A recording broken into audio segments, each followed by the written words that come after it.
Good afternoon again. Well, today I'm going to talk to you a little about spark plugs, and we've got these at King's Descent, and I've several things to tell you. In fact, I've quite a lot to tell you about them and show you. Now, when you get a new spark plug, it doesn't, the spark plug gap won't be set correctly, and I don't have any. You can get some tools, cheap, to set them, but I've never had any, never needed any actually. We've always done it the other way. Right, you can see all right there. Now, because we're going to 20 thou, and I'll show you afterwards, we haven't got a 20 thou feeler gauge, but we have got enough to make them up. But because of, I've just explained, it being an old engine and probably a bit of a weak magneto on it, a lot of people and a lot of the engine men will tell you as well, we got this to 18 thou. So I'm choosing a 10 thou feeler gauge and an 8 thou feeler gauge. Now, hand's shaking a bit. That's, you can see that's loose, so it wants tapping up a little bit.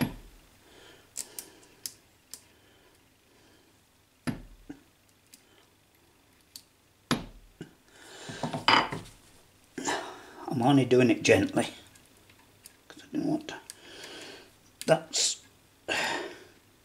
a little bit too far, so that's very easily solved. Get a screwdriver. All you do is tap the earth electrode up and down. That is a loose one. What the problem is, I'm trying to show you this, doing it the proper way with a hammer. Well, of course, we never do it that way, do we? There we are.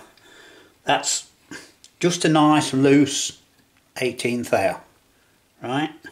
So that's why I'm gapping that to that.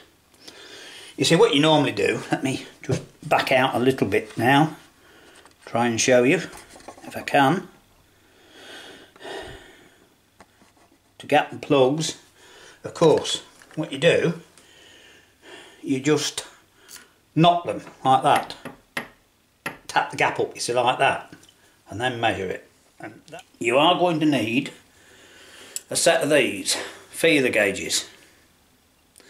And because the camera's set here quite well, I'm sure you can see that they're thin shims of metal of a certain size, and they've got the size written on them. Now, with my lister, you see, we can have a play, can't we? Now I've got all these plugs, so I can tell you quite a lot about it. So the first thing you need to do is check the gap and see what it is. And you will find that these are set to 25 thou.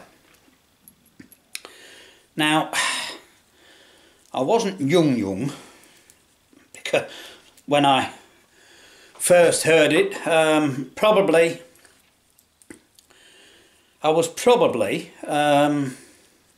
well, I got my first motorbike when I was 14, and thanks to Roger, my cousin Roger, who emigrated to Canada with his parents when he was 6, he came over and he took a photograph. It could have been round about then, or I might have heard it said before that, right? I'm not sure. Anyway, the thing is, to get it to start, somebody said, oh, your plug wants gapping to your thumbnail. Now my thumbnails aren't very thick, but if you look there, that's got a little bit of play in it. Can you see there? I think there's enough light. I don't know if I'm holding it right way. There we are. I'm pretty sure you can see all right there. That's why I'm holding it. We've got to move in a little while when we get them.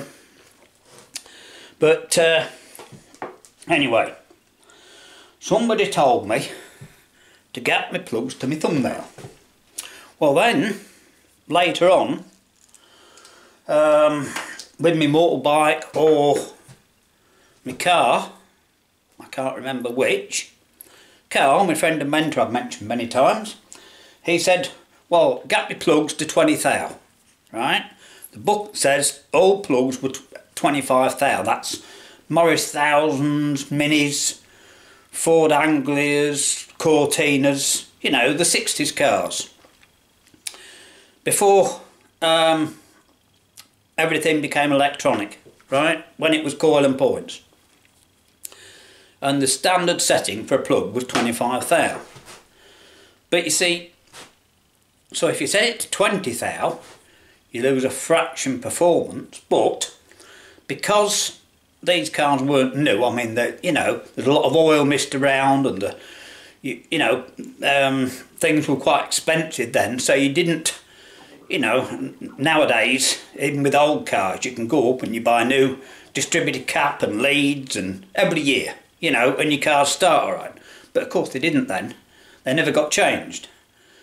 So there was some damp in the cap and that, and so the coil was a bit weak, all sorts of things. So it gave them a 50% more chance. Just shutting it up a bit, it gave it a lot more chance of starting, right? And it's quite important. I may have mentioned this the other day, or I may have just told someone. I don't know. But anyway, that's the important bit.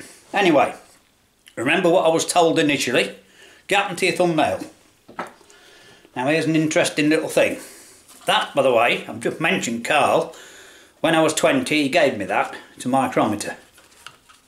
0 to 1. I haven't used it very much.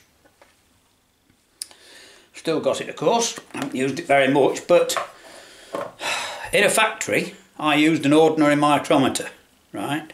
An ordinary imperial micrometer, daily, many times a day, right? So I'm only telling you this so you may understand that I do know I'm very experienced at using one, and I still can. Now I don't know if I can show you this or not. It's going to be a bit difficult. I'm going to tip the camera down a bit to there and tip the viewfinder up there so I can show you. Right, now just for those who don't know, right, a micrometer, this is a 0 to 1, so it starts at 0 obviously, and there's a line, and each turn of the barrel is 25 thou, and each increment between the digits is 25 thou. I'm sure you can see there, right? So you add this to the other one. So if you want 51 thou, you go 2 digits and 1 thou, right? That's how you...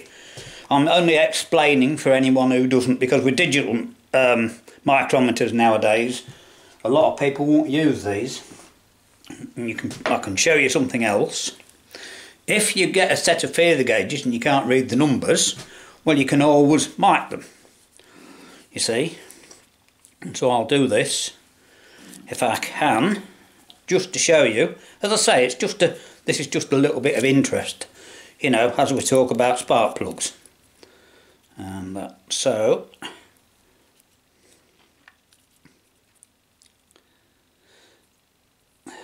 well, yeah, this feeler gauge is actually, that 25 thou is actually 24.5 thou. Well, that doesn't matter for feeler gauges. You know, we could have worn them a bit or something, because they're a newish set. I've had them a long while and haven't needed any for many years. Anyway, just to show you how to use a micrometer. Now, why I've got it in my hand and why am I talking about micrometers is, if I can get it on here, my nails aren't very long. There we are. Right, I've told, look, that's on my thumbnail. Can you see? I don't have a long nail. That's on my thumbnail, and it's on. Look, that's how you mic things. If I can, I don't know if I can get it on there. Anyway, I'll just show you what it reads. I'm sure, hold it still, that you'll be able to see that. Right? 20 thou. Right? So, when probably my father or somebody, when I was trying to start my motorcycle, and they said, oh, well, get your plugs to your thumbnail.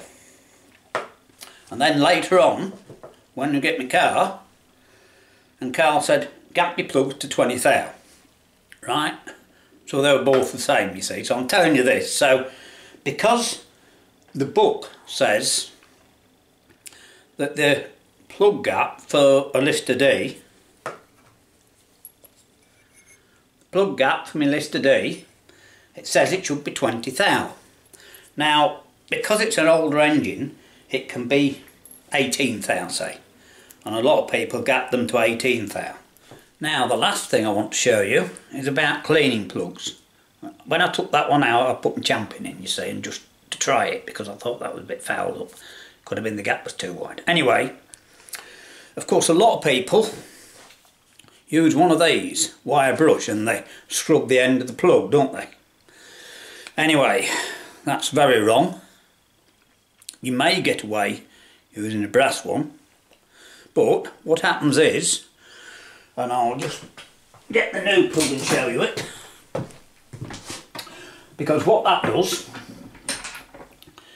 it puts lots of tiny scratches,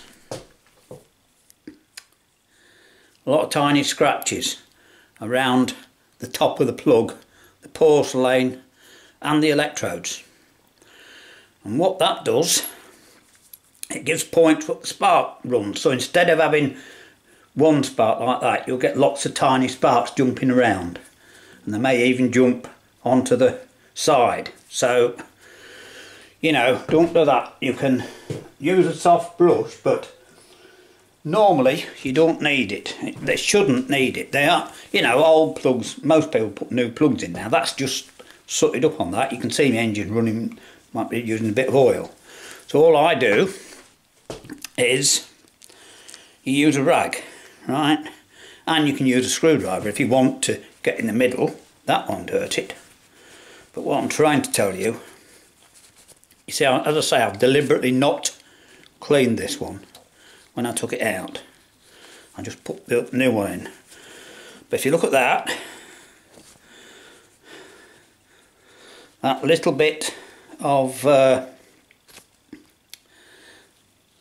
can't look at the screen and the plug at the same time. That's the problem. So I'll drop my hand there, sorry. Anyway, you can see now, that now, look, is fairly clean. You see, it wants a little bit more attention. But, and like I said, you can get a small screwdriver and put a rag round it and go inside and do it that way. Anyway, there you are. Hope you've enjoyed this little chat, and I suppose we should now go out and have a little play, shouldn't we, just to end the video. Well, I finally remembered we bought some props, haven't we?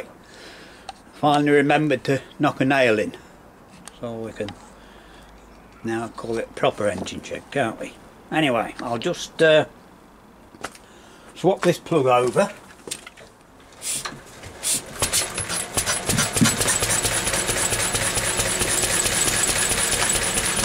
Well, I think you'll agree it's still running alright. Now, I just mentioned Roger, but he sent me a Christmas card and he also sent me £20, which is very good of you, thanks Roger.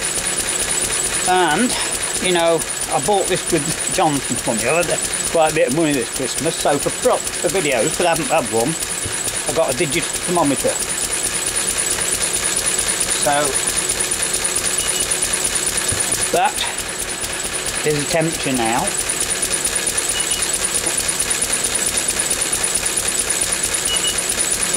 And it's quite mild today because that's the temperature.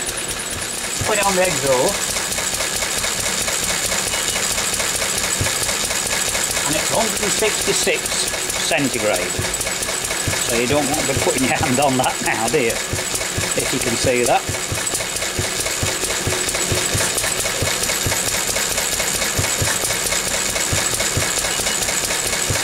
But the silence look is only 80. One or two little things coming up. Anyway, hopefully we've given you something to show you today. Probably a bit long, but you know, we've got some little ones coming up. See you soon.